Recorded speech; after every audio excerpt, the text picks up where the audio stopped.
the ones you want to target are the customers who are not having a great experience in session one. And notice I didn't say who didn't have a great experience in session one, because by the time they already didn't have it, it's too late. If you're looking at that retrospectively, an hour later or a day later and saying, well, all these players that played yesterday that didn't, they're gone. Right. You know, how are you going to try to reach them? Email? This podcast is sponsored by Pragmatic Solutions, the player account management platform chosen by today's smart betting and gaming operators. Don't let technical constraints delay you from achieving your business goals.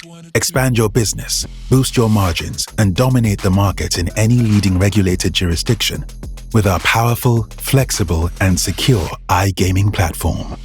Enjoy its extensive marketing tools, compliance protection, real-time data, and a wide portfolio of over 1,000 industry providers.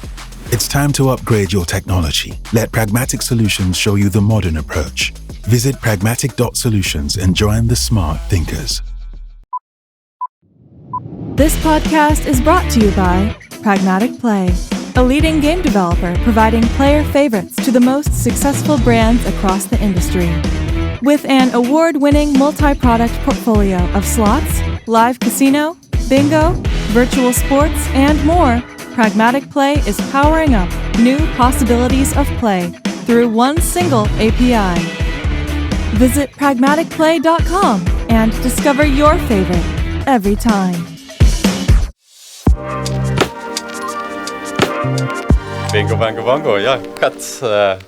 Ashley Lang, CEO of Pragmatic Solutions. Finally, after 4 years, we get you inside of this studio. Can you believe it? It's been a lot of negotiations back and forth here, but finally you're here in the flesh. You have to put on something as big as Sigma to bring me into town, and then I'll come in. Yeah, that's it. It was a long rider, as they call it. Yeah, exactly. I noticed there's no brown M&Ms in the dish in the lobby, so you read the whole thing. I know. I missed out on that, but we got the black car and the fancy chauffeur at least. So here we are. I look forward to the evening entertainment. And that is what we have in front of us too. Brilliant, Ashley. But it's really great to have you in the podcast. And we obviously did a spotlight session together a few weeks ago. But, I want to start by mentioning that you are one of the first people who discovered this podcast 4 years ago when we were going through COVID. I mentioned it last time as well in the pandemic. And you were one of the first people who reached out to me to potentially inquire for a sponsorship at the podcast. And now 4 years later, Pragmatic Solutions is still the headline sponsor of the podcast, and you've been with us for the entire duration. And I remember telling you 4 years ago that when are we going to do the podcast? And here 4 years later we are. So it's been a great journey together here. Well, Pierre, I'm sorry it took that long. We too have been busy over the last 4 years building Pragmatic Solutions up.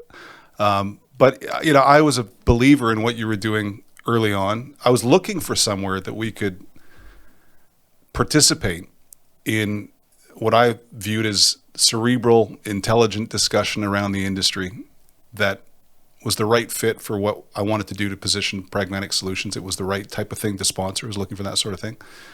But also, I'm a podcast listener.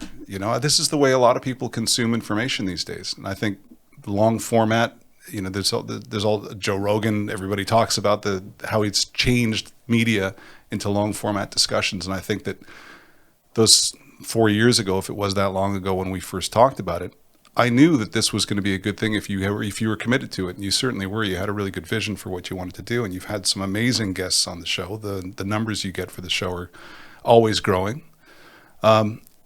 You've said this the first time we spoke, and you said it again, so I'm going to turn it around and say I'm grateful to what you've done by being committed to it and integrating us as a sponsor in the program all this time and inviting me to come down and talk with you a bit. And I think it's just the beginning of what can happen with this platform. Yeah, it's something we're really happy to be a part of. We're talking about other things, and we'll talk about that today as we get into it. But it's a real pleasure to be here, and I'm really happy to have been a part of what you guys have created here with Next. Yeah, you're a big part of why we're here today as well, Ashley. So, and it's interesting what you mentioned just as a little segue before we go into our conversation today. We do have time here.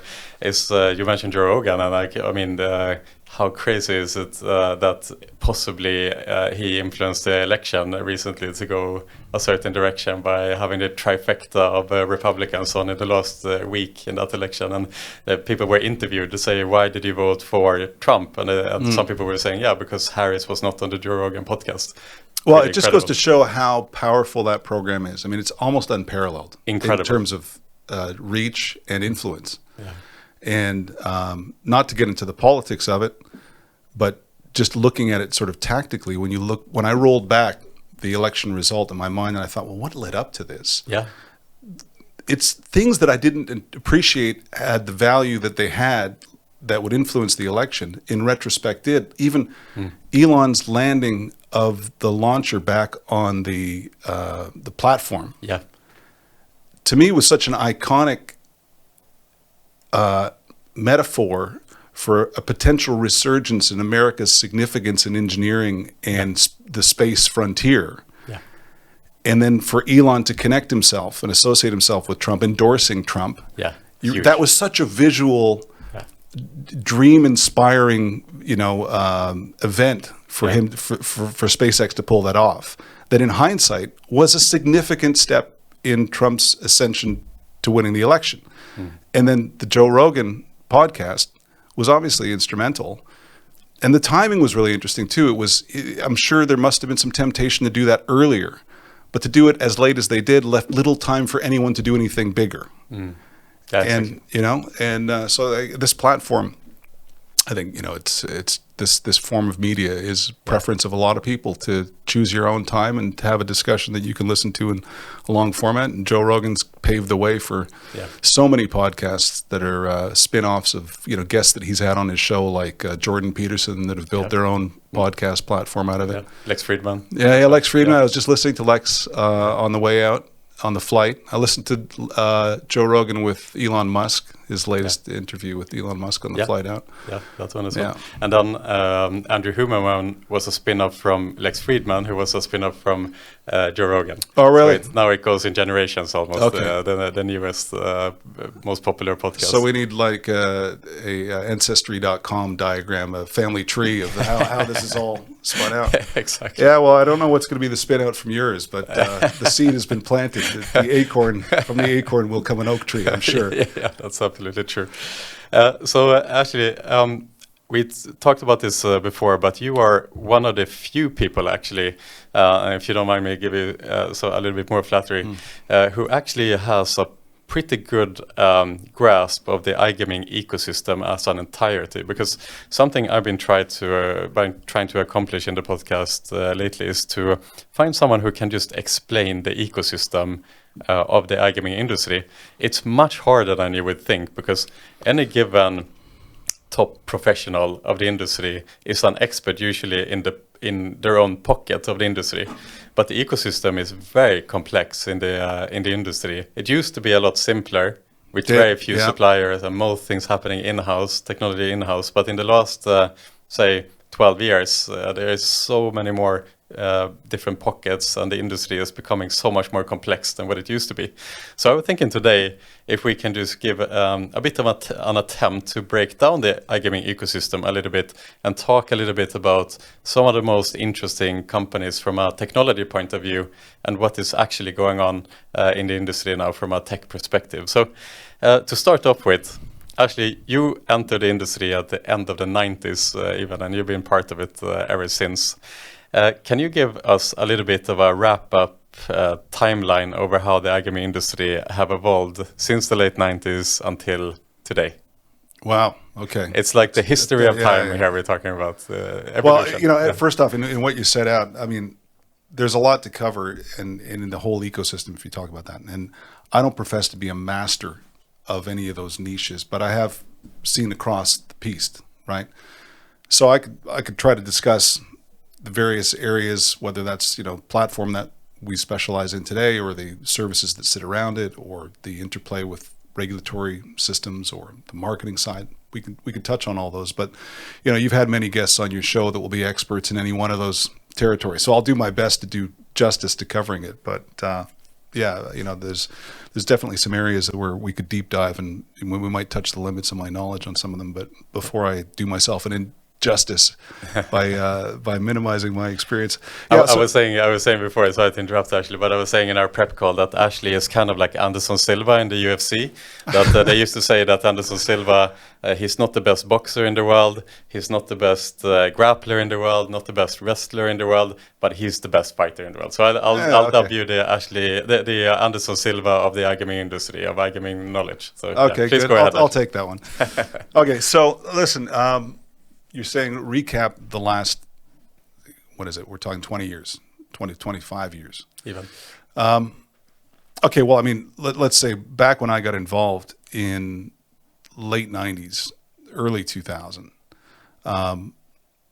it was very early days of this industry, and it was actually quite simple. You know, there were few providers of technology. There were many entrepreneurs that were attempting to enter what was emerging as a new commercial opportunity, new business opportunity in the online gaming, whether that was sports betting or casino gaming or even poker. And many entrants coming in and all sorts of entrepreneurial activity, but there wasn't a lot of maturity to the technology or even the business models. I mean, there was a lot of evolution around the edges about how to offer the product to the market and how to market the product to the consumer. As far as technology goes, there was, some companies that were providing full stack solutions, that where you would have one sort of commercial relationship with a vendor that would provide you everything you need, soup to nuts, to be an operator in the space. And those companies, think about early days of Playtech maybe. Those companies were providing a business opportunity for a turnkey solution with everything from the front end, even the URL and the brand they might have had off the shelf for you. And you were approaching that as an entrepreneur that was going to put capital into the business, get involved in the operations and the marketing. And hopefully you had some marketing nous or some assets to leverage to drive traffic. Others, companies like Bet365, went about building everything themselves and had a clear product vision and didn't see something on the market that was licensable to do what they wanted to do in the business and went about and started to build their own technology. But so much of the focus at that time was just on the core product. And I think what's happened significantly over the last X number of years, you want to say that from whatever you want to choose as a starting point to now, is it's sort of like if you take Google Earth and you just keep zooming in closer, is that, that was the view from 30,000 feet, and it was just about the product and drive traffic to the product. And then you zoom in a little closer. It's like, well, geez, if I'm going to spend money driving traffic to the product, I better be able to track the traffic that I'm sending and how I'm spending that money, because, cash flow is fuel. And if you're not spending it wisely, well, then you don't have a chance. So, one of the first areas of focus started to be around marketing technologies and ways to drive traffic and keep track of the sources of traffic you were driving and the value you were getting from them. So even if you were licensing a full stack solution from a vendor like Playtech, I'm not picking on Playtech or focusing on them, but let's say it's an example that everybody understands the arc of Playtech as well, where they started from with their full stack solution. If your primary activity is driving traffic to that business and then looking after the operations of it, your first thing you want to take control over is auditing the performance of the marketing that you're doing. And if you go back to the beginnings, the marketing technology was very simple. I mean, we talked about this when we were having a little bit of a discussion earlier today about there was a time back in 2000 when you, as a advertiser, as an operator, you would approach people who had good SEO positions, largely organically, simple organic, had a good domain with good density of content to rank well under the term blackjack, and you'd approach those publishers and try to negotiate with them for a position on their website. Now, they had very little sophistication to the way they published their websites. They weren't even rotating banners. They weren't even really tracking impressions or able to rotate positions or dynamically changing the content based upon the origin of the consumer that landed on their site. So you'd often even book a tenancy. You just buy the top position placement on their site and give them a banner, give them a GIF, give them a URL and say, send me traffic. And if you look back now, it's so crude, but it was that simple. So the first area that a lot of effort went into was, how do we smarten up the marketing approach? How do we, not provide the publisher with the creative, but host the creative on an ad server. Simple. Things you completely take for granted now weren't initially commonplace, right?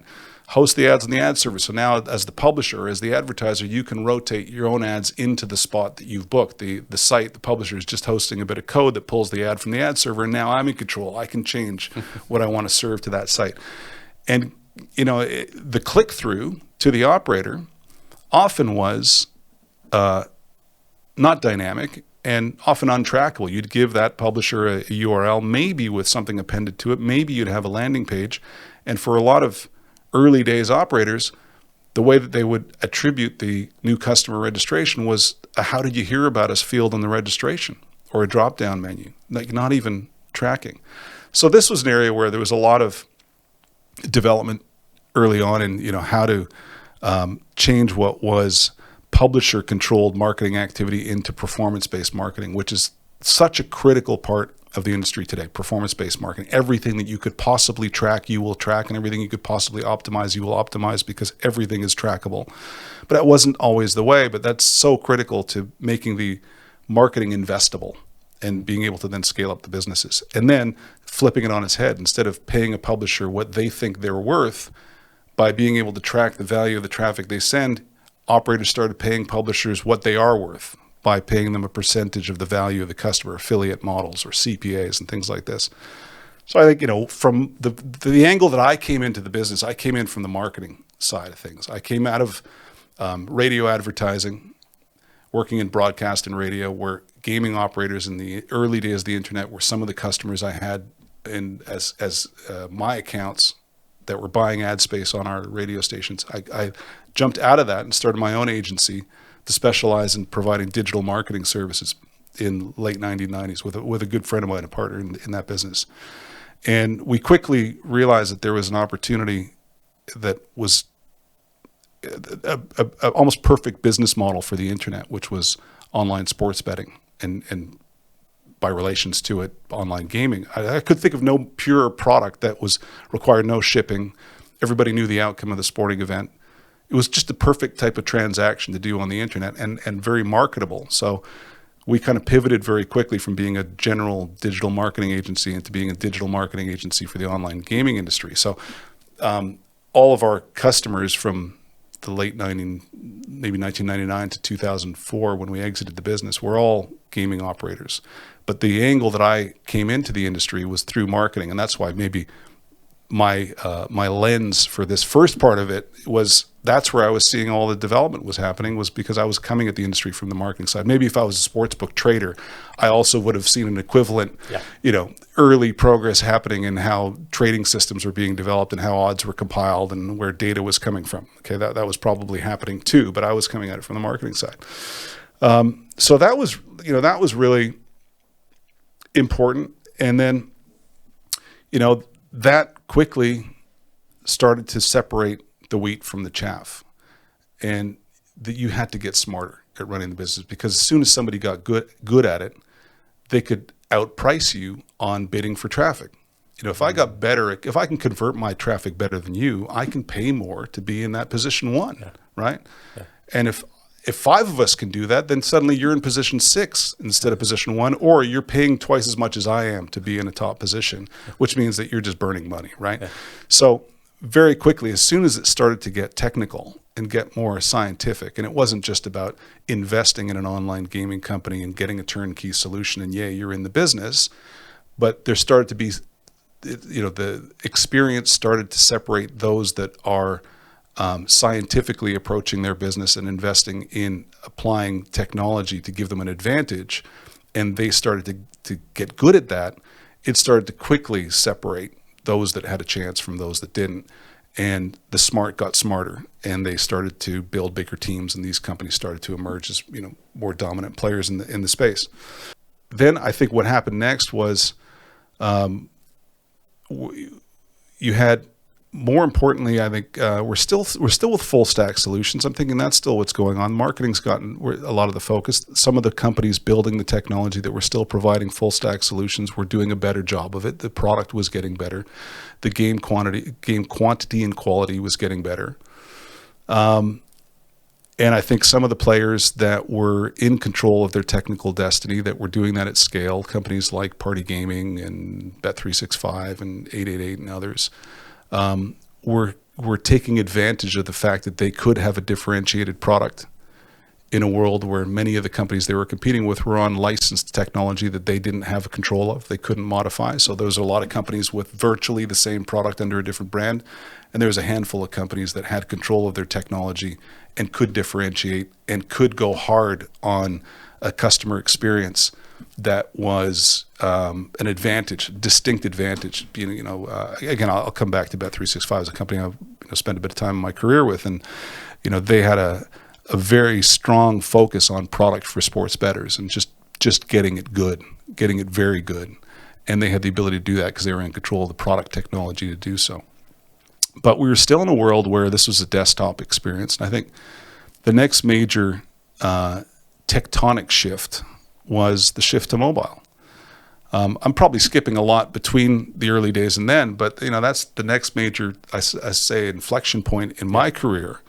Was when I saw the movement of player behavior and my own. I'm a gadget geek. I'm the first guy. I might as well have a subscription with Apple, right? Everything new they make, I've got to have, right? And it's always been that way for me. So, and I've always been really curious about technology and curious about how people use it and which way things are traveling. So I think, I'm no sage to have spotted the transformation to mobile, but I was early to be really curious about, well, what happens now? Now the screen gets smaller. Is all the technology that everybody's using still applicable, particularly games content? And what happened in around, I guess it would have been around 2010, maybe even earlier. I came to Gibraltar. I exited the business that I had started in Vancouver, and me and a large number of my team came to Gibraltar and formed the initial team of what became Mansion in 2004.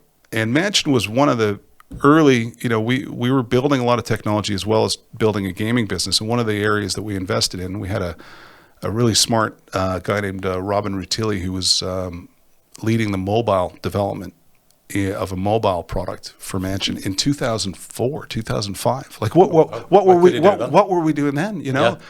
Building games on Nokias, right? Or try to create betting interfaces for these really simple phones. And the problem was not the ability to build a product. The problem was nobody could figure out how to tell their carrier to allow data.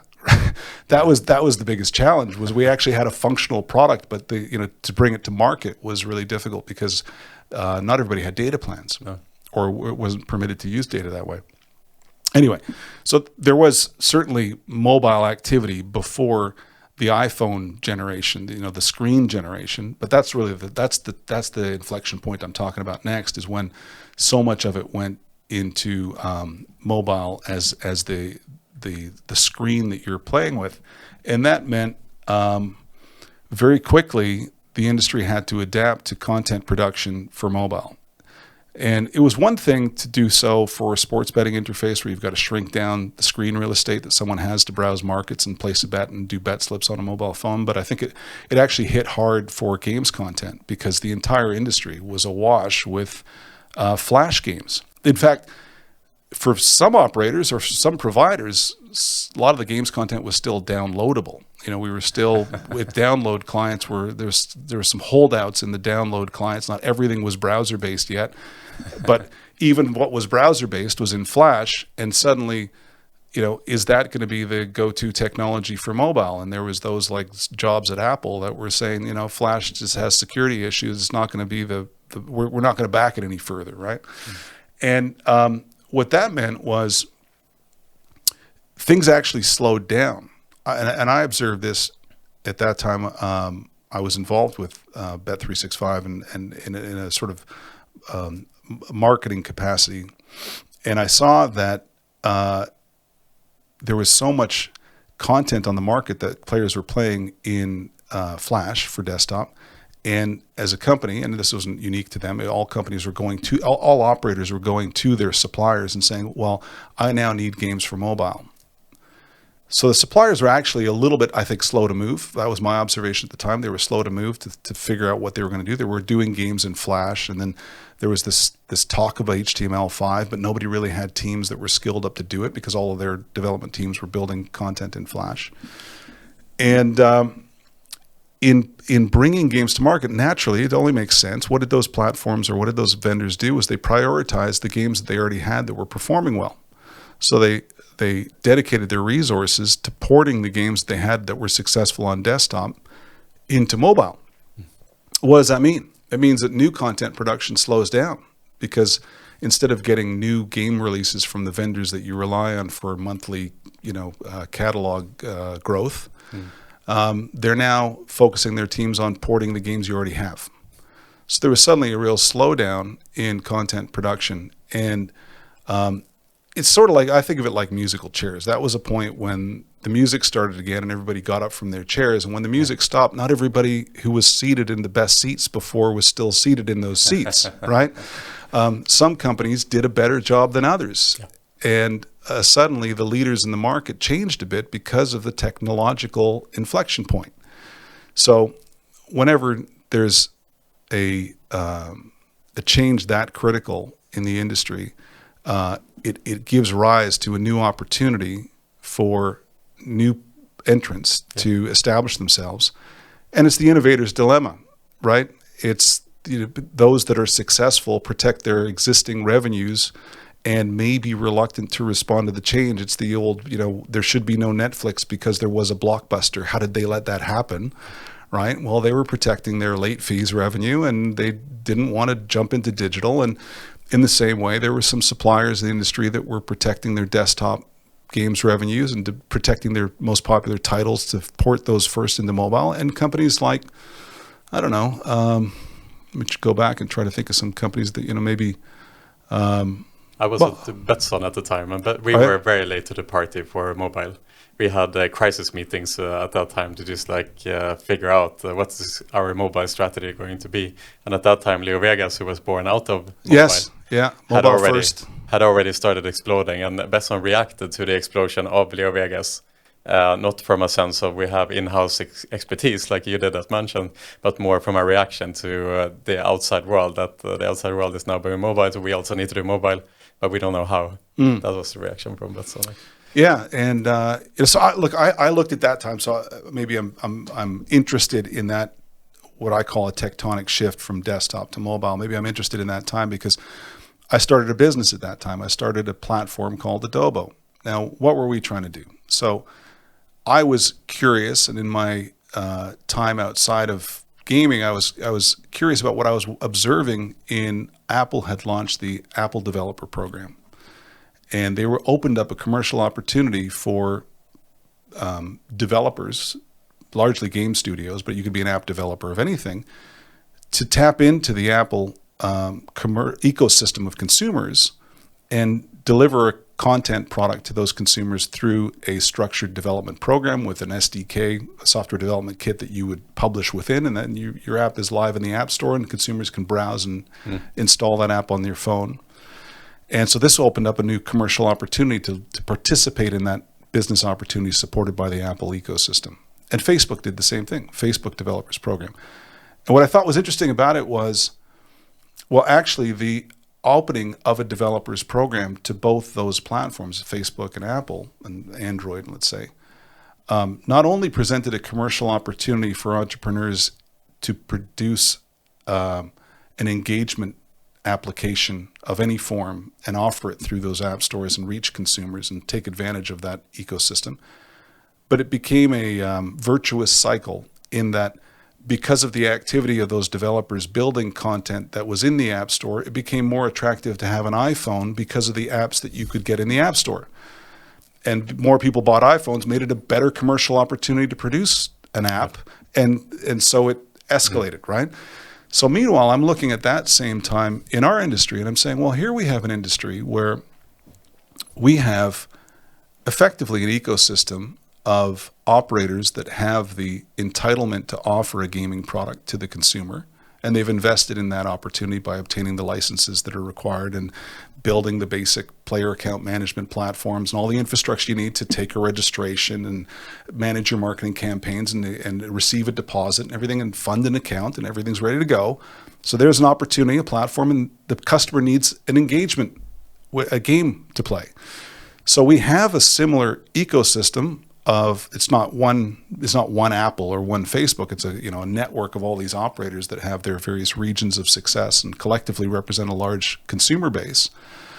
But what's missing, and in that commercial opportunity, you actually have higher player value. If you think about the value an average player generates in this industry versus the average player value on the Facebook games platform or the iOS games platform, the player value is much higher. If you think about the rev share that could be enjoyed by the game producer, it's a tremendous commercial opportunity that eclipses the same investment spent in building an application for one of those platforms. But what was missing was, how can they participate? If you're a game studio outside of the industry, trying to participate in publishing games into this industry, and you don't know someone in the industry, you weren't born out of the industry, it would be very difficult to figure out how to navigate your way in.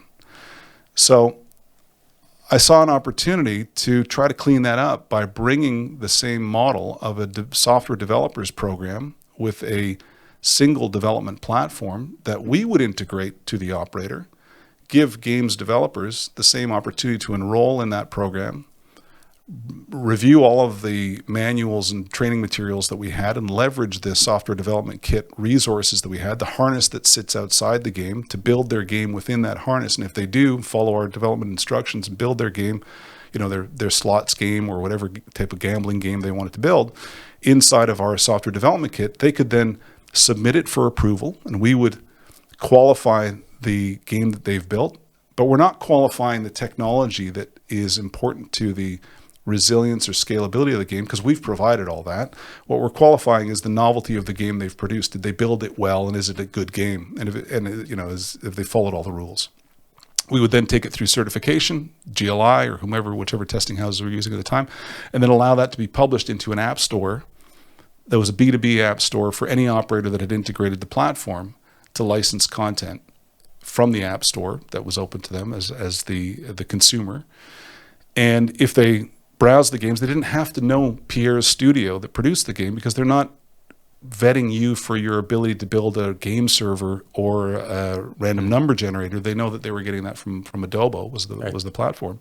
What they were just vetting was that they like your game. If they like it, click it, put it onto hot deploy it to a testing environment, test it, configure it, with whatever limits they wanted to set, and then when they're ready, deploy it to production. It's available to their customers, and it's covered under the same licensing agreement. We take a cut, and we pay the developers downstream. Simple, right? Yeah.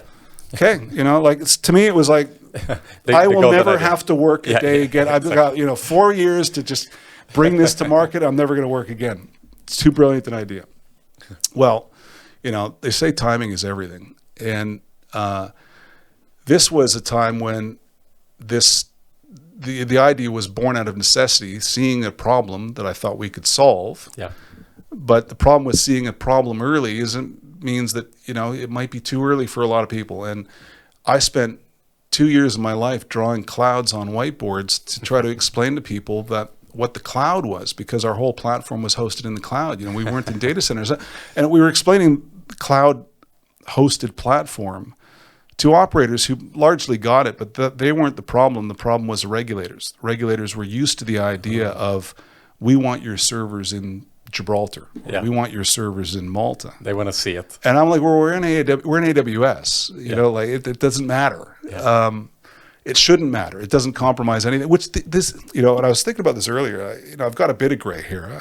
I'm young at heart, but I've been in this for a while. We've been talking about that. And some of this stuff, some of your listeners, I may be taking it for granted, because I'm sure there's many people in this industry. I've got many young people working for me now who kind of got into their careers after all this happened. Yeah. It was already a mobile first industry.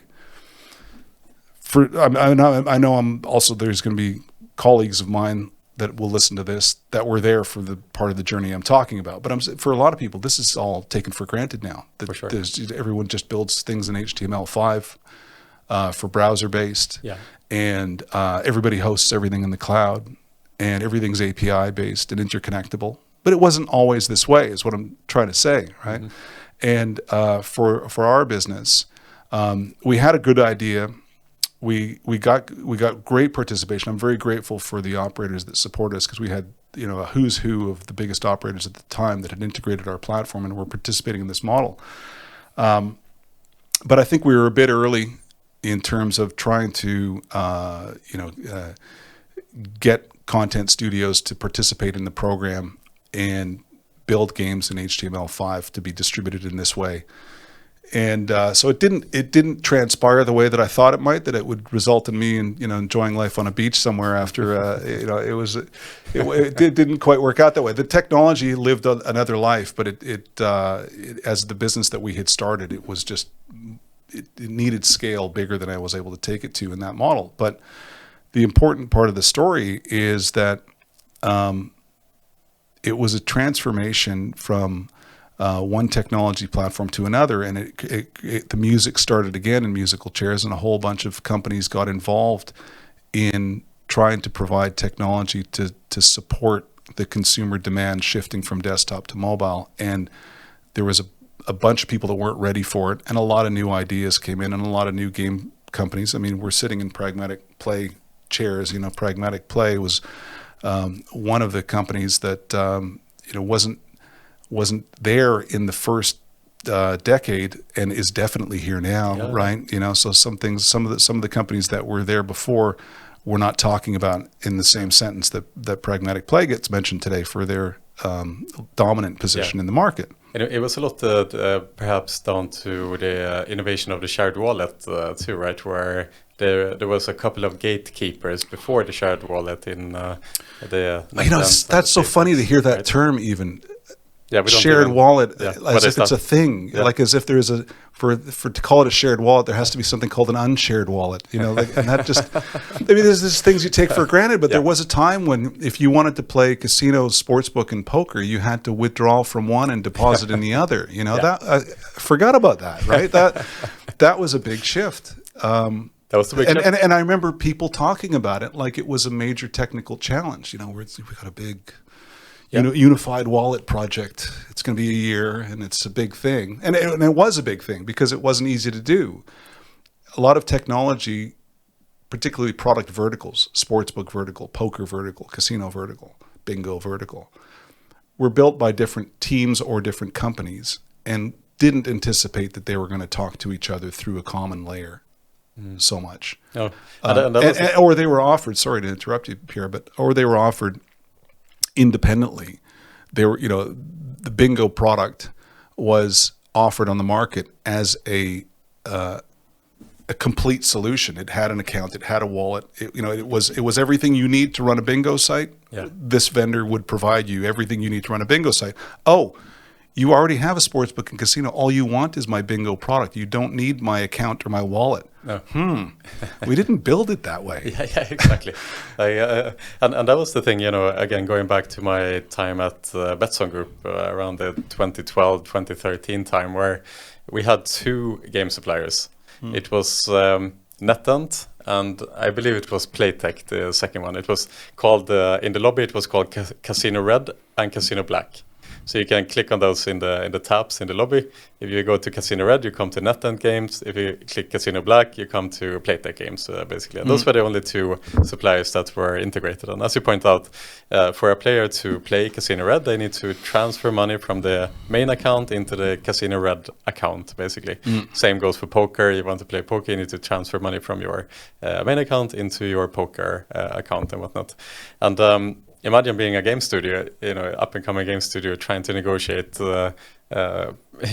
We have two game studios integrated in Betsson. You want to be the third one, and all the difficulty and so on. But then from that innovation of the omni-channel and the shared wallet, all of a sudden that just kind of opened up this avalanche of game suppliers that seemingly sprang up at the same time from the innovation of the shared wallet. And Okay, but there was more to it than that. There wasn't just technology, right? What was going on there too, and I don't know that this was the case at Betson, but it was the case elsewhere, was there was sort of last time we spoke, we were talking about the white paper that we published at Pragmatic Solutions talking about platform selection. And one of the concepts in there that we discuss is this forced ecosystem model, which when I talk about those early providers in the industry that provided you everything you need to run the business, they operated like a forced ecosystem. And they had long-term agreements in many cases where you as an operator had agreed to take a certain aspect of your product portfolio, what you originally had as your entirety of your product portfolio, your whole offering from that vendor, and you have some exclusivity. So if you want to now offer games from other vendors, you can't curate that content on the casino tab. So what happens is you start having sort of illogical things popping up like a Vegas tab or a games tab, which wasn't just a technological issue. In fact, it was probably not a technology issue. It was more of a contractual restriction from a legacy agreement they had with a forced ecosystem provider that said, we have exclusivity over what you call a casino tab. So if you want to have games from NetEnt, you can't put them here. So you have to have another tab and another tab. And from the consumer standpoint, it was probably a bit confusing. Maybe it was a bit interesting, that it was an interesting way to browse the content on the site, that it was curated differently. But I think there was probably some confusion as to why are these slots games on a casino tab and these games are on a Vegas tab and these games are on a games tab. But it wasn't about technology. It was about, or it certainly wasn't just about technology. It was also about just, contractual restrictions. And it's funny because now in some markets, let's take the German regulated market, they have regulations that I think are well intentioned. What they're trying to do with the regulation in Germany is they're saying that winnings from one product should not be staked on another product for 60 minutes from the time the winnings were credited to the wallet. I think the intention there is a player protection motivated in that a sporting event has just settled, and it's settled in your favor, so you've come into some money. And they're saying, well, you should think about that for an hour before you go spending it in the casino. So I think the intention is to have players kind of be level-headed about that before they're just in the exuberance of their excitement of their winnings to spend it without, or be induced to, let's say, so to prevent the operator from doing that. So they have this restriction where your winnings should be ring-fenced for 60 minutes before you can stake them from casino into sportsbook or sportsbook into casino. Well, that's kind of actually difficult to implement because you need to sequester a certain portion of the player's balance and hold it in a pocket. And not allow them, if they go into the second product within the hour, to use that portion of their balance that was the winnings credited to them in the last 60 minutes to stake it. But they may have other funds in their wallet that are not restricted because they were already there and they're not the subject of a winning payout. So this is technically difficult. Well, one easy way to solve it is make them two wallets. Right? And don't allow the customer to transfer the winnings from wallet A to wallet B for 60 minutes. But that's going backwards in the user experience. But it's funny how these things kind of go in circles. Yeah. And there was some. So my point is to say that there was some interesting value, perhaps, in the idea of there being multiple wallets. But when you use the word, as you did earlier, to say this shared wallet as an evolutionary step, I completely forget about it because it's one of these things that you just take for granted. Yeah. Is just the way you would do it. If you were to start with a whiteboard, you certainly wouldn't draw, I'm going to have a wallet that you have to deposit in when you play casino, and then when you want to play in the sports book, I'm going to make it so you have to go and transfer. You would never draw it that way, but it came about that way. So it's easy to forget, particularly if you're young in the industry and you've been in this business for, let's say, less than 10 years, that there's a lot of what it has evolved to in terms of efficiencies supported by technology that you would take for granted, and you might not even appreciate were never done any other way because it doesn't make sense that you would. But for reasons that might have had to do with the way the industry has matured, there was some interesting improvements that happened technologically. Where are we? What year are we at now? So now I'm thinking we're probably in the 2013, 2014. Yeah. Okay, so maybe, if this was meant to be an intro, I'm probably taking a lot of airtime just on the intro. But this is fantastic. But I think we've continued. So let me try to go faster for the next 7 years, or get us into the 2020s at least. Let's do a day-by-day play. This is great. No, please. I do have dinner plans tonight, so I don't think I can do that either. Important ones too. Anyway, so I think, where it kind of gets interesting for me now. So as you introduced me at the beginning of the call, I'm running Pragmatic Solutions, which is the platform technology business, sister company of Pragmatic Play. And it's a really interesting business to be a part of.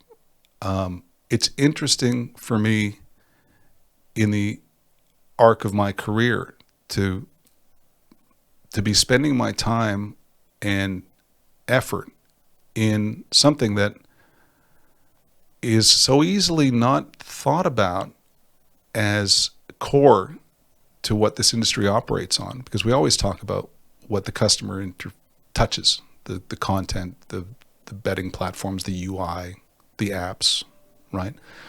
But I'm working with back-end technology, and the most important evolutionary step that I think comes next over the last 10 years is so again, coming back to that metaphor I said about, zooming in on Google Earth and pinching your way closer and closer and closer. So as you zoom in further, I think it's become increasingly more important for operators to now have more control over their technical estate.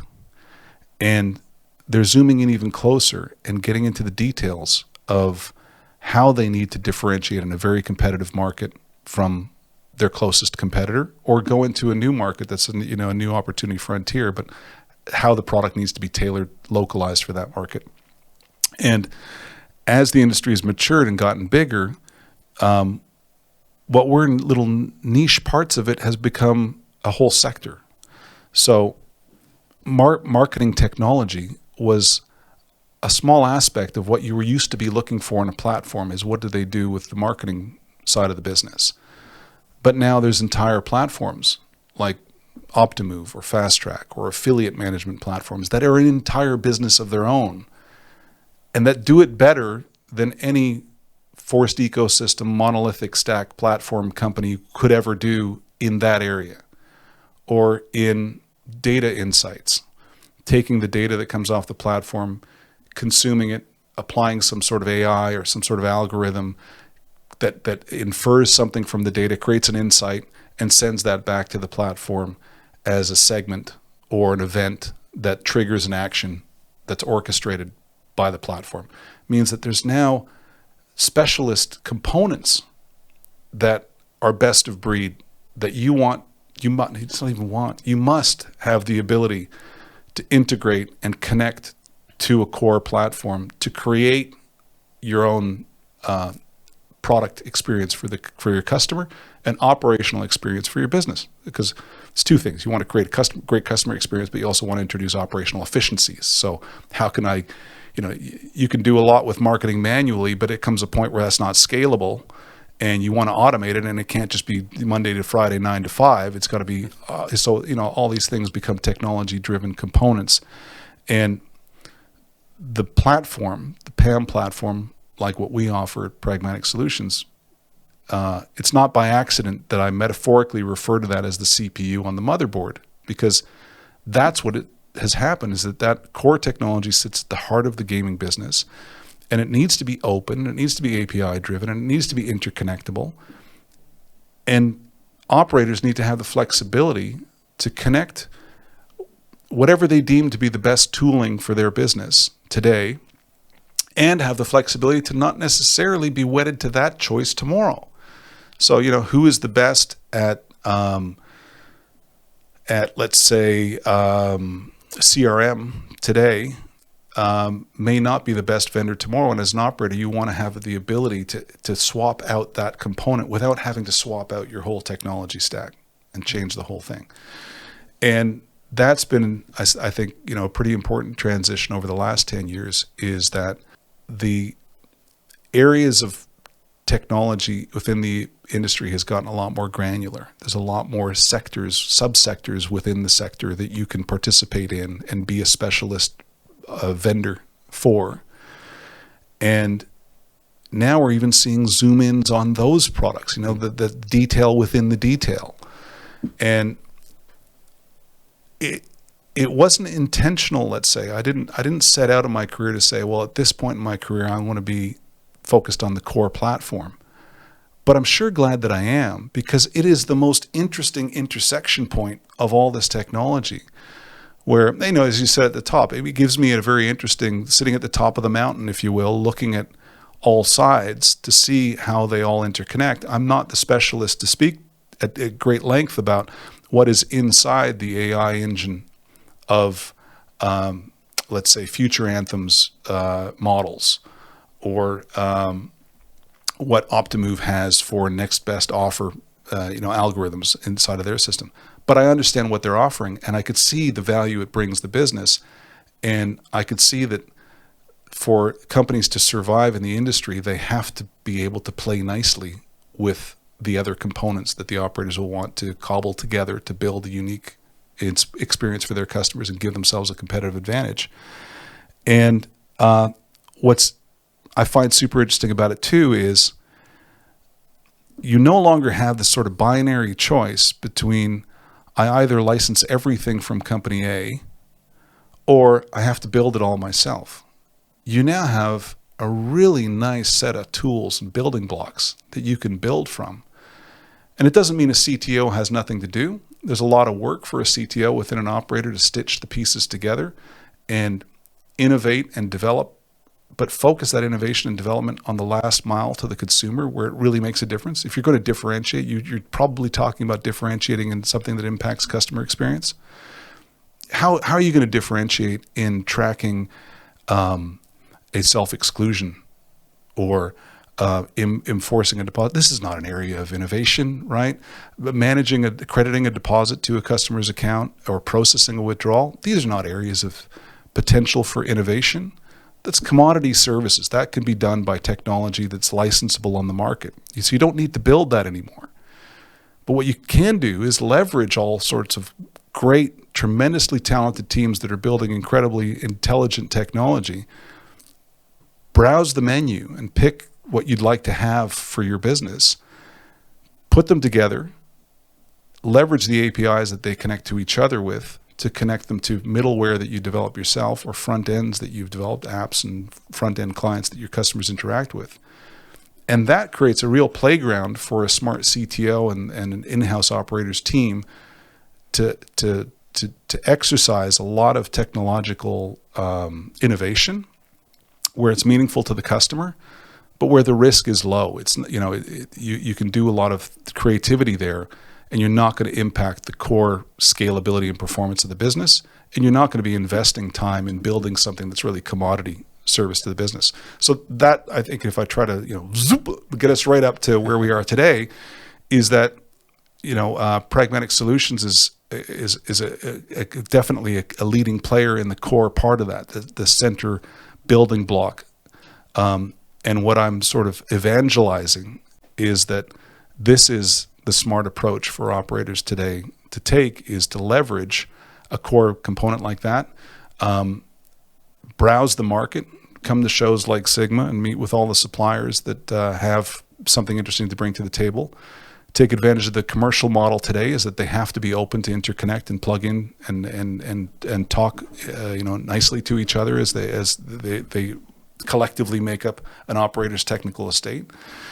And then if you have the budget for it and you have the interest to do it, to have an in-house development team to focus that effort on building great customer experience at the front end. And even there, there's so many tool sets and frameworks and things that you can leverage. So I think it's possibly the most interesting time it has ever been. This far along a maturity arc of an industry, you'd think, well, all the the creativity and the innovation might be fizzling out, and it might be the sediment is crystallizing at a solid layer at the bottom. There's not a lot of cool things to do anymore. I mean, maybe there's some that might think that, right? It could not be further from the truth. The toolbox you have to play with is full of better tools, better pieces for you to work with. And you're not building the foundation so much. You're actually able to now get further faster with more proven technology, doing more interesting things that talks well to each other through well-defined protocols and APIs and processes that are agreed upon. And inside of, I'm on a rant here, inside of regulation now that sort of defines some of the boundaries, which, regulation is a good thing because it means that it creates rules of engagement for the industry and to the market. And it means that you're building upon something that now has real value because, when you build your business in regulated markets, you have a higher value in enterprise value attributed to revenues derived from regulated markets because it's viewed logically that there's more stability in that income.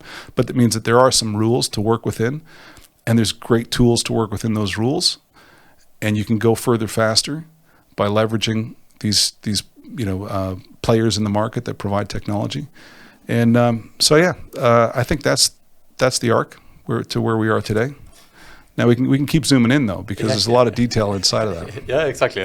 So there you have it, folks. Because the evolution of iGaming, and now we as long as 15 minutes of your life. 25 years in 25 minutes here. So I want to now bring the conversation into today. And as you point out as well, Ashley, the tree of iGaming is ever growing and is becoming ever more complex, let's say. And there are many different verticals within the industry that obviously have their own niches and the niches within those niches, let's say. But I want to break down just a few of them today to focus on where we are today. And starting with retention, for example, as one vertical within the industry. What are the trends within the space of retention today and some of the most exciting companies within it at the moment? Okay, that's a good area. I was thinking about it as I was coming over there. Funny story. Well, it's a story, right? One thing I do in my role is I talk a lot with my customers of our platform, licensees of our platform, and we try our best to solve problems for them that if it doesn't sit within our technology to solve the problem, it might be that there's a third-party provider that they should be talking to. So a lot of what I'll do is connecting. You should be talking to these guys. These guys have an interesting approach to maximizing retention. And there's a company we've been working a little bit with lately, a company called Cyclical, which is doing data insights. So they're helping consume data and run some models over it and gain some inferences from that can help stimulate engagement and provoke retention. And I sat in on a call with one of our customers, one of our platform licensees and them. And I'm going to repeat a story that they told because it's one of these things that when you hear it, it kind of just makes a lot of sense. They said, well, a lot of operators come to them with the question of what can I do about my month 2 retention? I've got too much of a drop off between customers acquired in month 1. I don't see showing up in month 2. And I'm looking for strategies. Help me understand what's happening in my business. That what are these customers acquired last month doing this month? Why didn't they show up to play? And I've heard this a lot, right? The month 2 retention. And the response they gave was, which makes a lot of sense. They said, well, month 2, whether there was going to be a month 2 was decided before there was going to be a day 2. It was decided in session 1. And in that first session, it's such an important experience for that new customer. And if you make a nominal deposit to try out a site for the first time, you're probably going to make a modest deposit in your first play with the site. You might, as a customer, make some bad decisions in terms of, relative to the amount that you deposited. You might have chosen too high a stake limit, too high a spin value at the volatility of the game you're playing. To have any hope of hitting a bonus feature or a win in that game, maybe you only have enough in your wallet for 20 spins at the stake value that you've chosen, And in that game, just probabilistically, you're not likely to hit a positive experience. So no problem, but you've just set yourself up for more than likely not a positive experience of enjoying a bonus feature, or because the game and the combination of things you've chosen. So if in that first session, for whatever reason, you don't experience some joy, there's such a high correlation to you not coming back for a second session. Conversely, if in that first session, in that first session that you play, you have a moment where your balance is more than you started with. Now, whether you play it through is another thing, but at least you enjoyed a moment where you deposited 20 euros and you're at 28 euros, right? So you had a moment of, I'm ahead. And you might continue to play because you're there for the enjoyment. You might continue to play for the next hour and you've played it out, but you did have a moment where it was higher, or you got to a bonus feature. You got 10 free spins in the game. Well, that positive experience, again, correlates so strongly to those that did show up in month 2, had a good experience in session 1. So the ones you want to target are the customers who are not having a great experience in session 1. And notice I didn't say who didn't have a great experience in session 1, because by the time they already didn't have it, it's too late. If you're looking at that retrospectively, an hour later or a day later, and saying, well, all these players that played yesterday that didn't, they're gone. Right. How are you going to try to reach them? Email, right? Nobody's reading emails, right? Even at the show, like at Sigma here, everybody wants WhatsApp. Me too. It's like, Here's my WhatsApp, because I'm not going to read your email about where we should meet. You got to WhatsApp me, right? The same is true for customer retention. It's not about month 2 retention. It's about session 1 engagement. And then if you know that, so now if you have a model that can in real time consume transactional data and maybe pull some other data about the customer that you've gathered about them to create a profile, and you can use that data in that first session to identify that customer is now down to less than 20% of his initial deposit and has yet to experience any of the things that I've said are likely experiences of joy. Well, that's a customer that you should probably be looking to bonus right now to extend their play, to give them a likelihood of having a more positive experience in that session, right? And the customer who, on his first spin, got a bonus feature, he doesn't need anything. He's already having a good time. So if you're looking at how you're going to allocate your bonus budget, you want to target the customer who you want to extend their experience of play with you so that you're more assured that they've had a positive first experience. And you could preserve the budget you would have otherwise bluntly attributed to the player who's already having a good experience, because they don't need that, right? So I've mentioned quite a few things here already. Real time, like, is having, not has had, because you want to talk to them in that session. You want to understand where you're going to allocate bonus to, which player is a target for that bonus investment and which player is already, it's not necessary to target that player with a bonus. And you want to offer that in that experience in real time. So you not just want to do the inference from the data in real time, but you want to send the message back to the platform and say, this customer with this bonus now. And you probably, if you get smart, right, you want to calibrate that bonus based upon the future predicted value of that customer. And then you might want to keep track of what they do with it. You might want to watch and say, okay, so if I gave Pierre a bonus, and he played it and he won, did he cash out right away? Or did he play it on? And if he cashed out the next day, did he come back? Did he reinvest in playing the next day with it? And both are okay. If you decided to take your winnings and go do something else with them, that's okay. But if you kept your winnings with us and you wanted to play on, well, that's just a different profile. I'd like to know that, because the next time I'm looking to bonus you, I might bonus you differently, the guy who keeps the money in the system and plays more, than I could afford to bonus someone who's shown a propensity to draw the bonus from the system. I'm not talking about disadvantaging one player over the other. It's just the suitable allocation of your bonus budget as an operator, trying to maximize the value of what you can put back into the system to create enjoyment for customers. Okay, so where am I going with all this? I'm saying, well, when you know that you could do this from the data, how could you not?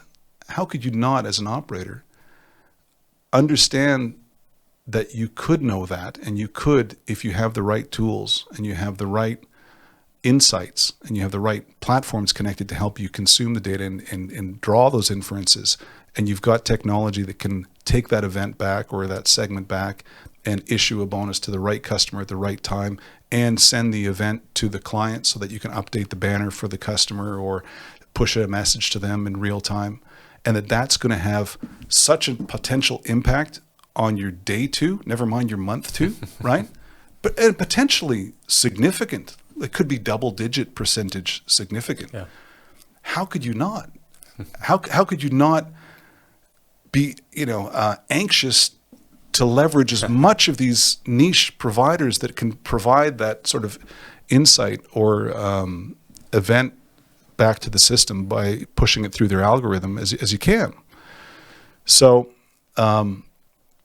it's one of these things where, if we're talking about engagement, engagement is about data. I think ultimately, we could talk about engagement tools, but so certain forms of engagement in terms of side games and things like that. But I think the more interesting area around engagement is understanding the customer behavior and identifying what are the markers that lead a customer to churn, and how knowable was that information? How predictable was the fact that these customers churned, and what could I have done about it to give them a better experience? Because I'm happy to invest in giving customers a better experience. As an operator, I'd be saying I'm happy to invest in giving customers a better experience.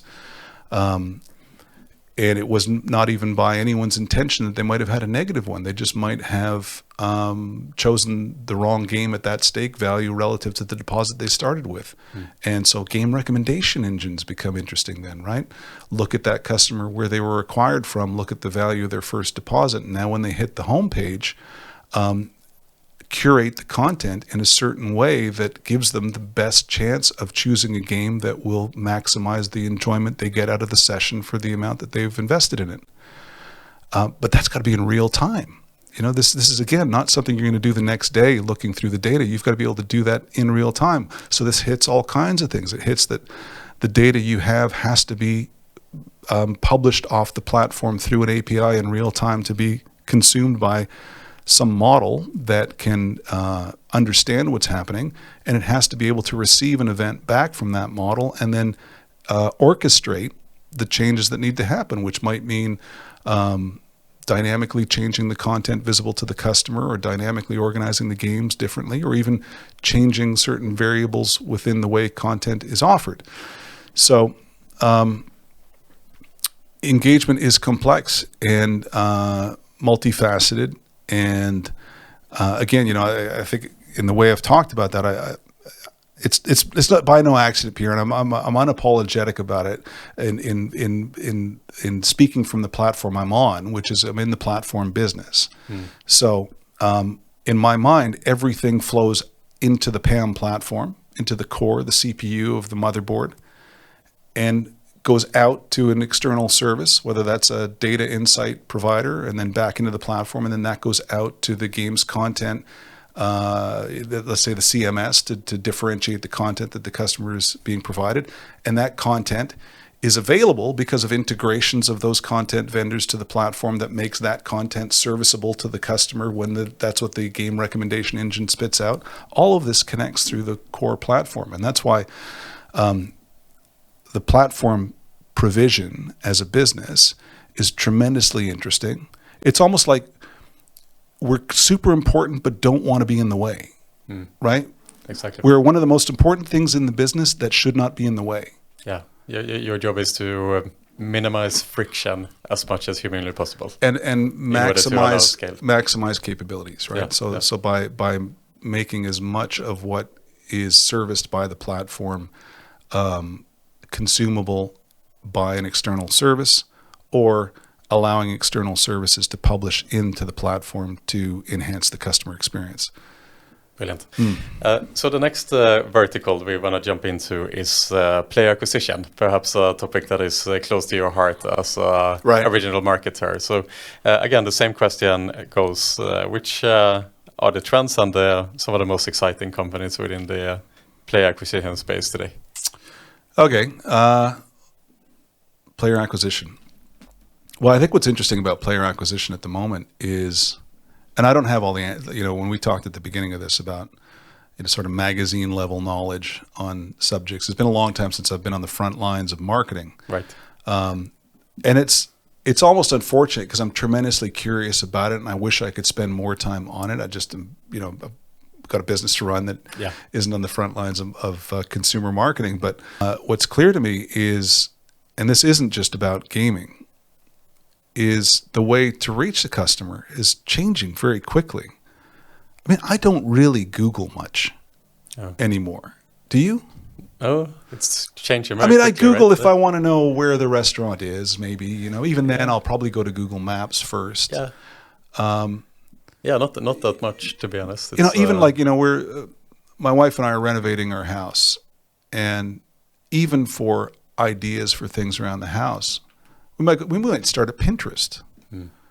Look at what find the product first and then figure out who makes it, right? Instead of saying, I need a sink. Let's look at decor that I like and then say, what sink is that? And I'm going the opposite direction, to find out who makes it. So I'm not, like Google or SEO and even screen real estate, everything's happening through the mobile. So browsing through pages of search engine results or browsing through directories of top 10 casinos in the UK.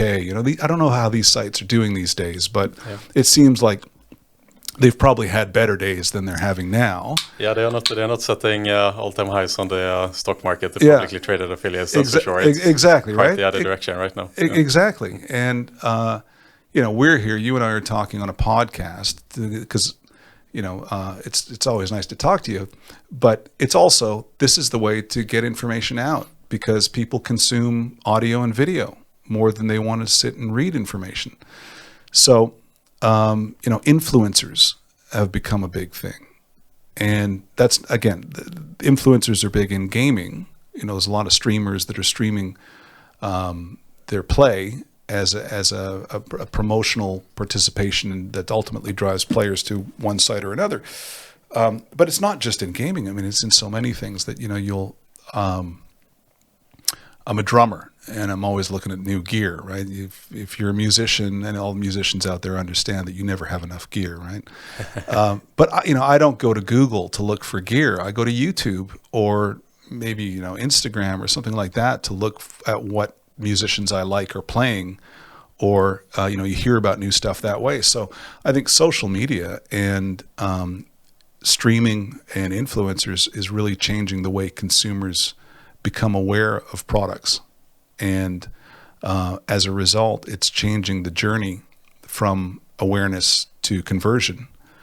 And I'm not close enough to what that's like for the marketeer in our industry to navigate. But I know there are specialist platforms that are emerging to, the sort of enhanced affiliate platforms that have adapted their tooling to make it easier to track referrals that are coming from non-obvious click-through traffic, where it's streaming recommendations and things like this.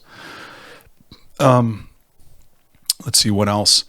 I think there's certainly an element of, for marketing and player acquisition, there's not one homepage. I mean, that's not really new though, as I think about it, but sort of dynamic front-end sites or applications that are modified based upon what information you already know about the user that's landing on your site. So, taking source information or any other information you can capture on that customer, what they were looking at before they got there, and dynamically curating your site to lead to, and dynamically changing the offer based upon what they showed interest in. That's nothing new. It's just being done at another level now. And I think, using real-time information. Oh, okay, well, here's another one. It's not the sexiest part of it, but, so much of that onboarding journey now. So if we're talking about customer acquisition, a key part of that funnel is the onboarding process. And because of regulation, that involves a lot of steps that, involve ID verification, checking that player against certain external databases like a self-exclusion list, or validating that they are who they say they are because the address details they've given are confirmed against a credit database or a electoral roll database, or geolocating the customer, ensuring that they're in an entitlement region to be participating. All of these things have become part of an onboarding journey, which there is some finesse around in how to construct that journey where it is still a positive experience for the consumer, because the more every click costs you something in terms of conversions, right? And some of these requirements that come about as a result of regulation aren't immediately obvious to the consumer as to why they need to do that. And why do I need to provide you ID verification, take a selfie, these sort of things. So, some of the finesse there comes to how much control you have over that journey and how you can tailor that experience where it's still a positive experience, and that you're only asking of the customer, you're only applying a burden to the customer for which you still need information from, and it's not the same experience for everybody.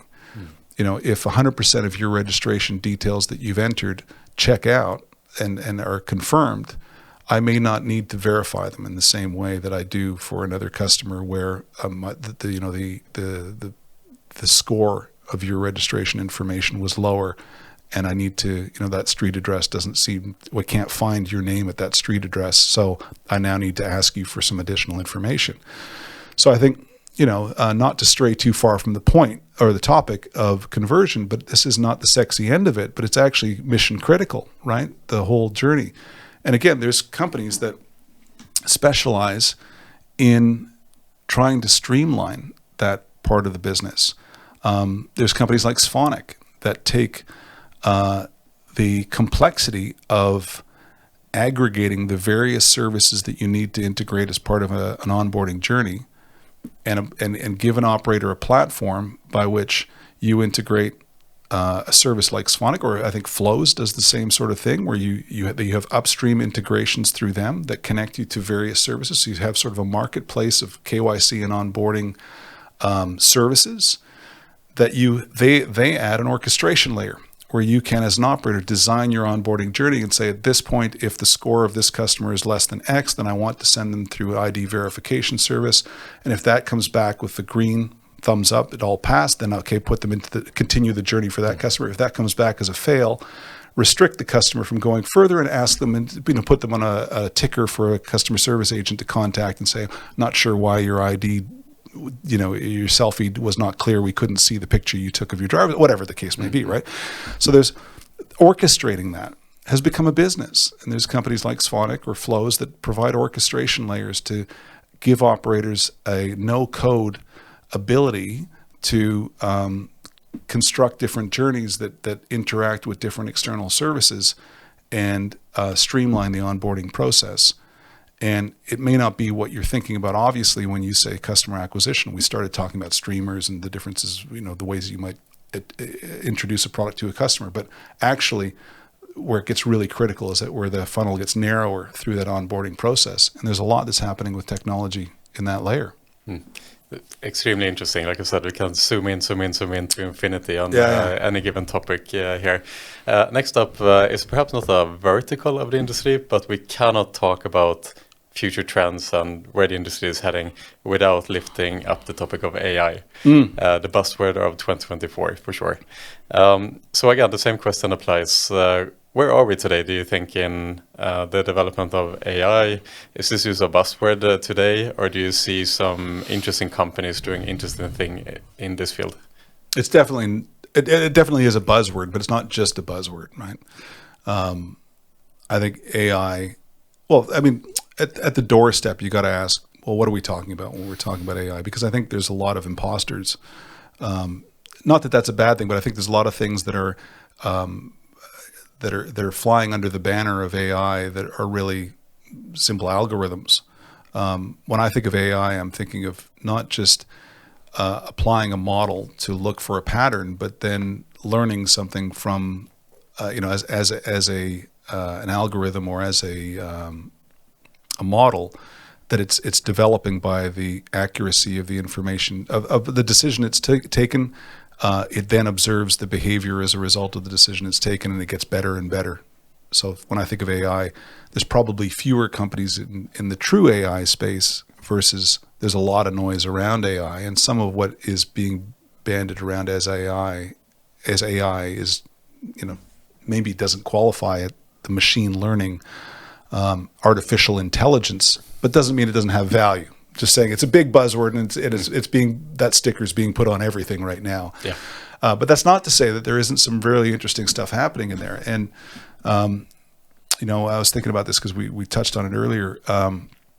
There's a lot of the importance is only increasingly grown about the availability of data. With Pragmatic Solutions, we have a data lake product that we roll out to customers that aggregates all the data that comes off of our platform, that's generated by our platform, and also aggregates data from connected services to the platform in a structured way, and that is near real time and allows the operator to then dip a straw into that data lake and pull that into an AI model or any external service. And this is so important to the business these days, to be able to get access to that data.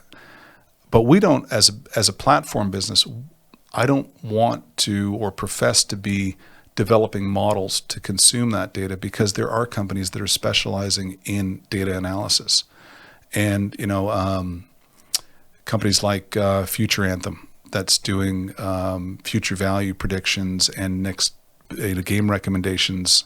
These companies build their models, and they need access to the data from the operator. And I think there's a lot of new entrants into that space, a lot of companies competing for what they can do with the data and what inferences they can get from, what insight they can gain from it. And I think as an operator, you want to have the ability to connect and try a lot of these services.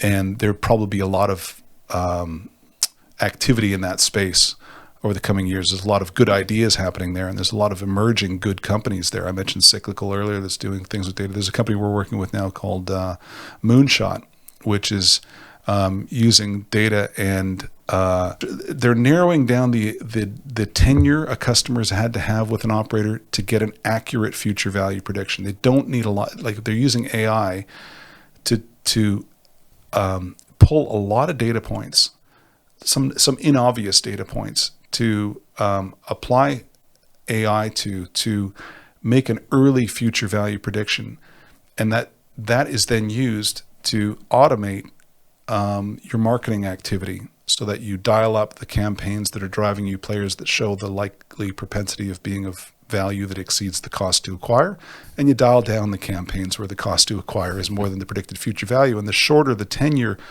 of the customer you need, the smaller the data set you need to provide an accurate prediction, the more valuable it is to the business. If you've got to wait a month to figure out enough on the player to predict their future value, well, you've already spent a lot of money in that month. If you could figure that out in the first session, So there's companies that are using AI in that area, and I think there's some really interesting things happening there. Moonshot's one of them. I mentioned Future Anthem, I mentioned Cyclical, I mentioned obviously Optimove, and companies like Fast Track and Optimove. I'm sure they're in that space with their own models too. Forgive me, there's going to be some that I'm not mentioning, or you don't forgive me. The companies I'm talking about are going to need to forgive me for that, which is a good segue to another initiative we should talk about, this connected series. But let me just finish on the point. So that's the obvious stuff, right? When you say AI in the industry, you're thinking about, you'd be applying artificial intelligence to data. But I already see it through my business, and I'm sure it's the same with operators and anyone in the industry. AI has already penetrated the office environment. I get frustrated with people that don't use ChatGPT to do a first draft. It's not like you're penalized for using ChatGPT to write something. If I ask somebody to compose something, use the tool. It helps you get further faster, right? If you look at it so a lot of marketing communications are probably being drafted, if not, maybe there's some human intervention for refinement, and it's all about how well you train it. But I'm sure there's a lot of content that's being written, a lot of, we talked about earlier about, I'm not sure what the future of SEO is if there's so much machine-generated content out there that is tricking the algorithms for search engines, which will undermine consumers' trust in using a search engine. That's probably an interesting domain, but the AI is being used on the marketing side to try to game the systems to get better rankings. We use a really talented creative agency for some of our marketing, Creative Rockstars out of Gibraltar. Shout out to Stu and the gang down at Creative Rockstars. But I've seen some really incredible things that they've done in video content that they're leveraging AI to produce what you used to have to license and commission as an animation. You need an animation for a show reel or something like this.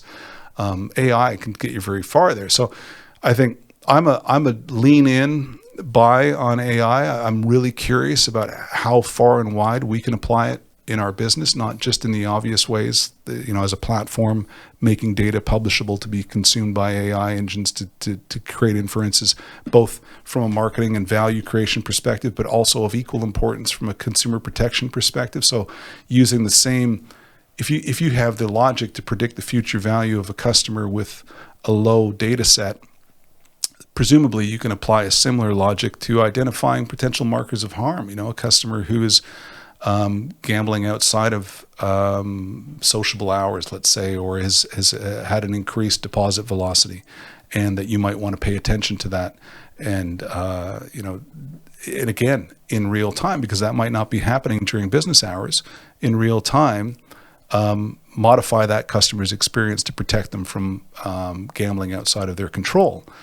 And so this is tremendously compelling, but I think it's hitting across the business, and I think you have to lean into it. And I think it's really early days to see what the potential is.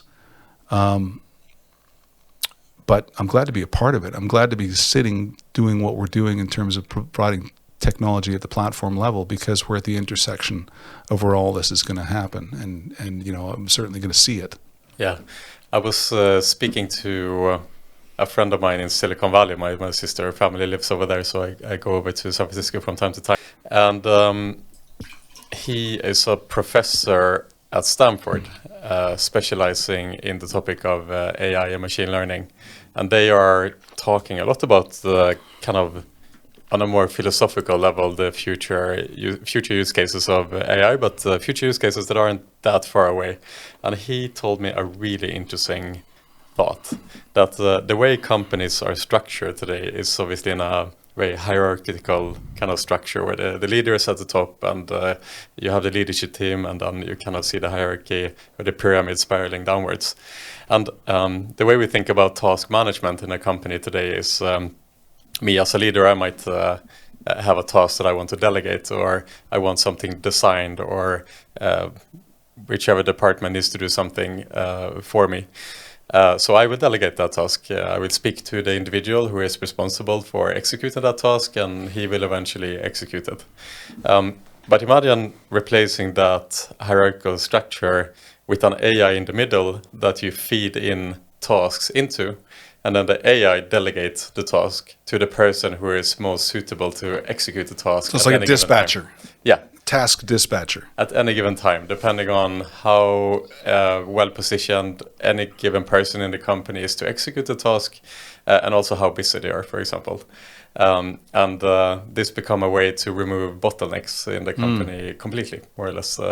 And at some point, you would also imagine that some tasks will be done automatically. So the AI might outsource the task to another AI system to execute it, like an animation or a first draft, resource, for example. Rather than giving that to the marketing department right away, let's get a first draft produced, and then. So I thought that was an interesting way of just thinking a little bit outside of the box and from a different perspective around. And do you find that?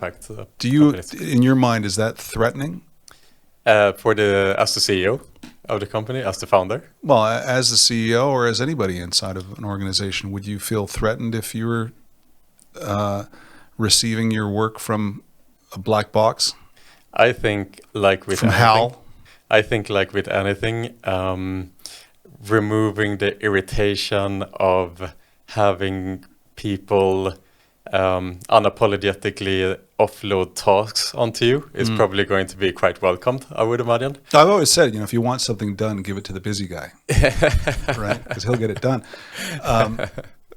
But, I think I would feel the same way about that I feel about targeted ads. I love targeted ads. Yeah, Show me ads for stuff I'm interested in, right? That if I'm going to see, if you need to, exactly, right? So I'm all for it. The more you know about me, I'm not saying it's an open book to harvest my personal data, but in terms of tracking my browsing within your store to then feed me more of what I appear to be looking for is very helpful. And if you happen to follow me elsewhere, be smart about it. We've all had that where you search for a gift for someone on Amazon, and then all of a sudden for months you're trailed all over the internet with something that you only needed once. But I think when it's done that way, and so going back to if it was the AI CEO in a business, as long as it's leading to efficiency, I'll be all for it. Yeah, for sure. At least you have companies who You mean I'm only going to get tasks that I'm ideally suited for and that I've proven to be good at delivering on? You can relax, my Fantastic. friend. Yeah. Right? Relax. And you're only going to give me enough of them that you think I can handle. But even better. There you go. Yeah. So to segue into something you mentioned here before, Ashley. So we are launching a podcast series. Well, another one, right? The Connected series. The acorn has grown an oak tree, and the oak tree is growing another branch. There we go. We are going full circle in the discussion. So we are launching a podcast series called the Connected series, and this is very much playing on this part of the fact that you and Pragmatic Solutions work with a lot of different interesting companies as partners, and we want to give a platform to highlight some of these companies and what they do, and in order to connect with each other. Can you talk a little bit more of the idea with the Connected series and what are we hoping to accomplish? Yeah, okay. So we talk to operators every day, existing licensees of our platform or prospective licensees of our platform. Usually when I'm talking to a prospective licensee of our platform, it's a result of they're at our door because of some frustration they have in their existing business resulting from a constraint of their existing technology. And more often than not, that constraint is the interconnectivity of the technology they have to products they've seen in the market that they want to have access to. Integrations. I'm talking about integrations. I'm talking about what is your platform connected to that I can take advantage of? If I decide to go into the Ontario market and get a license in Ontario, what services have you got in Ontario for KYC, right? If I use your platform, what affiliate programs have you got connected? And can you connect the one that I've been using to date? Is it already connected or could it be connected? And often they also will ask us, well, what's the difference between company A and company B? I see that you've got, 3 different suppliers or 5 different suppliers of affiliate platforms connected to your PAM or CRM systems. What's the difference between them? Well, what we've thought is this is such an important part of the business, and it's such an interesting thing. I sit through a lot of those conversations where I hear companies describe what they do, and I wish I could have recorded it because it would be such a valuable snapshot, an elevator pitch of information that other operators would want to know about what this company does. So we're really happy to be working with you guys to do a podcast series called Connected, which is a structured 10 to 15 minute discussion with best of breed vendors in the industry that are connected to our platform or interconnected to many other platforms also, and allow them in a familiar format to tell the market what they do and what their USP is and what value they bring to the operator and how it is connected and how they can take advantage of it. And these series will feature each week a different vendor that is connected and what they can bring to the market. And my hope here is that this will create a content library for people in the industry to browse these videos and learn more about the companies that they're interested in a snackable format. You don't have to spend as long as we've been talking to get the picture. 10 to 15 minutes, 5 or 6 questions about that provider in their own words. It's their Shark Tank elevator pitch to tell the industry what they do. And I think it makes good sense for us at Pragmatic Solutions to work with you guys to bring this to life, because it's such a key part of what we do as a platform. It's one of our strengths is the integrations, the dozens and dozens of hundreds of integrations we have to the platform. And I think the life that this content will have through the Connected podcast series is that it will inform and entertain those that watch the episodes, but also these videos that come of it will sit on our website next to each of those vendors. If anyone that is looking at our integration hub wants to know more about a company and they have been on Connected, then there'll be a Connected video there. And wherever they'll have a life through the next network will help those vendors get more reach to the market, help operators get information they may not have otherwise at their fingertips in a video format about what those services are that they provide. And we hope from Pragmatic Solutions the salient message will be how connected our platform is and how much we recognize that as being a really important facet of what we do in the industry. Brilliant. I think it's a wonderful initiative because, again, we lack resources within the industry to just give knowledge of how the ecosystem is constructed within the industry. This is kind of to go full circle. It's the industry has become so complex with so many different pockets of excellence that it's nearly impossible to understand where to begin to look to unravel this ecosystem. And this series is really produced in order to spot some of these most interesting pockets of innovation. So really excited to work. Look, it's new. Let's see how we do, right? We're going to try it out. And so far in sounding it out with a few of the vendors that we deal with day to day, the response has been eager to participate. So we're going to get our hands dirty a little bit and work with you guys to put a few episodes out there and see if it does what we anticipate it will do. And we'll tune it as we go along. Fantastic. So one more vertical I want to dig into today before we move on here with our evening, Ashley. I'm going to give you a choice. So we have, again, dozens or hundreds of different verticals to choose from, but I'm going to give you a couple of options so you can choose one of them to dive into. So lucky me, okay. So we either have payments and crypto, responsible gambling, fraud, or game studios. Which one of the four would you like to dive into as a final one here today? Okay. I mean, look, we've touched on a lot of those already, in terms of the onboarding process. We touched on the KYC and that kind of relates to fraud and risk. And again, these are areas where there's some interesting specialist companies that are supporting technology focused on either orchestrating those parts of the business challenge or providing insights to it. Crypto. It's an interesting one because payments and crypto. Payments is for an operator, especially an operator working across multiple markets. If you can't get money in, you don't have a business. And it used to be that crypto, or let's say a multitude of payment options, was born out of necessity. In that market, I cannot take a traditional payment method, so crypto is an option. But I think increasingly we're seeing that crypto is becoming more mainstream. I think it's reached a new high as a result of, subsequent to Trump's election, crypto reached a new all-time high. So I think payment methods have always been a critical part of the business proposition. And I think this industry will always be one of the early adopters of any new technology or preference amongst consumers as to how they pay, whether that's e-wallets or crypto or other things.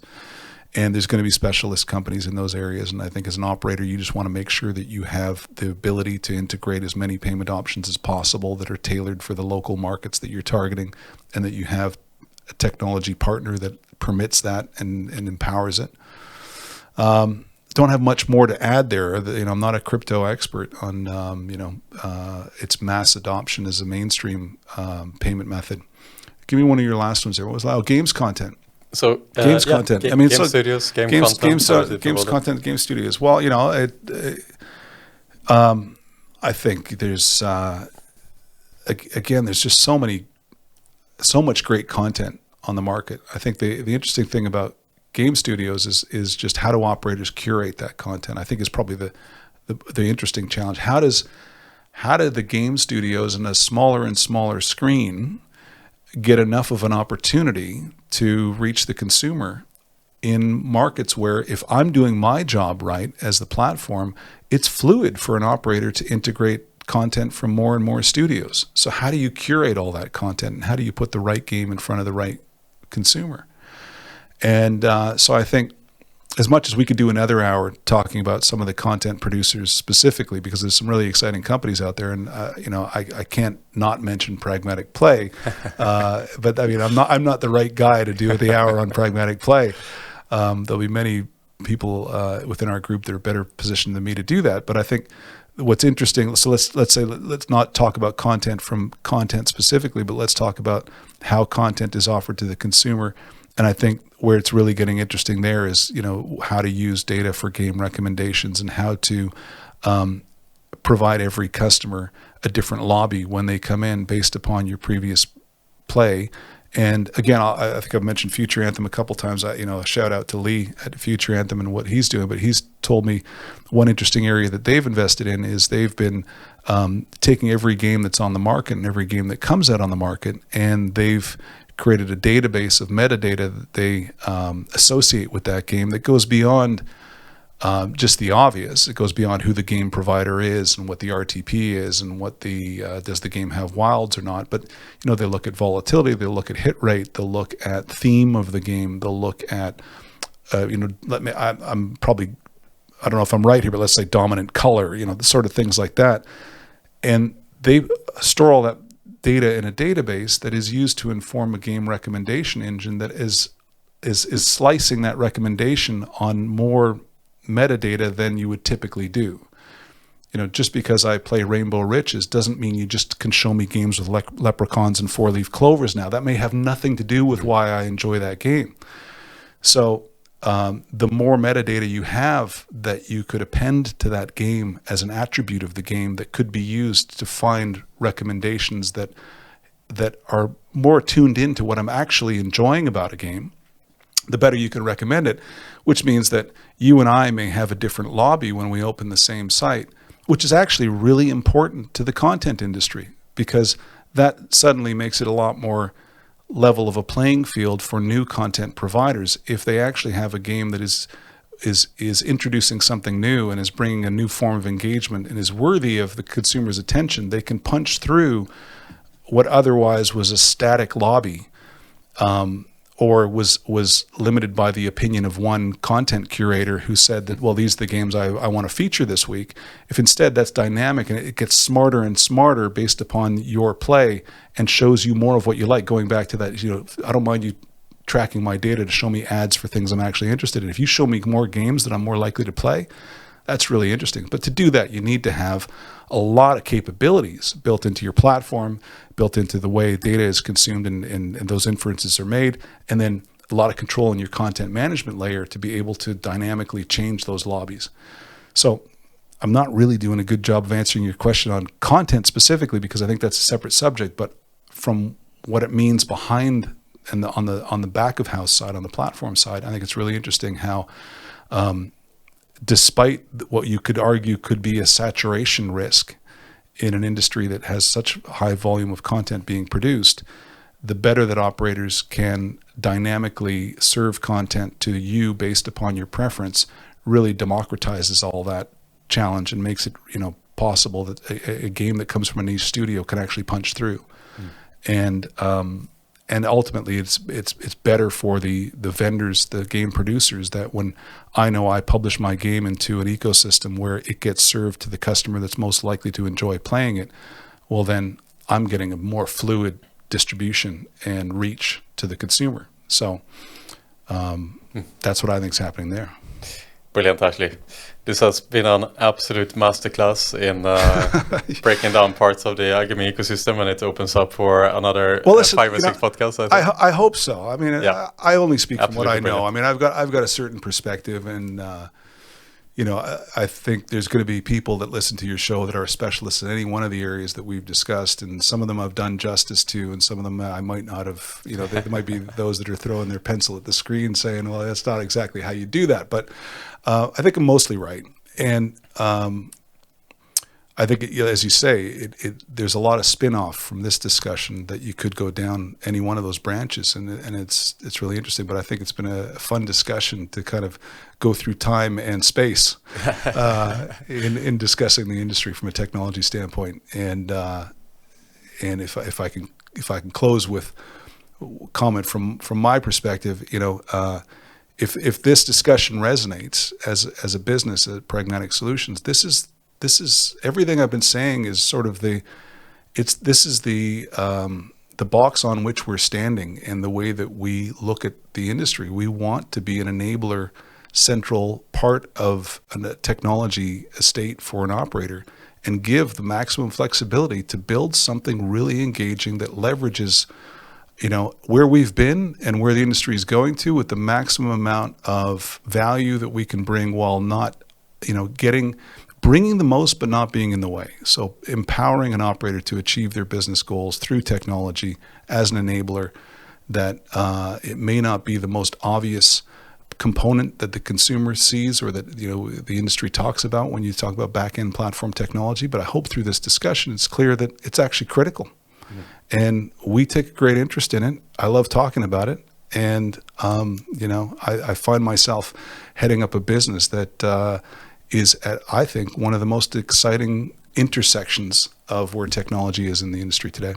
You're doing it incredibly well, Ashley. Thank Ladies you. and gentlemen, the Anderson Silva of the iGaming Industry Knowledge. Thank you so much, Ashley, and I hope you have you back here very soon again. And thanks for wearing gray, like I told you today. We are matched. Brilliant. See ya.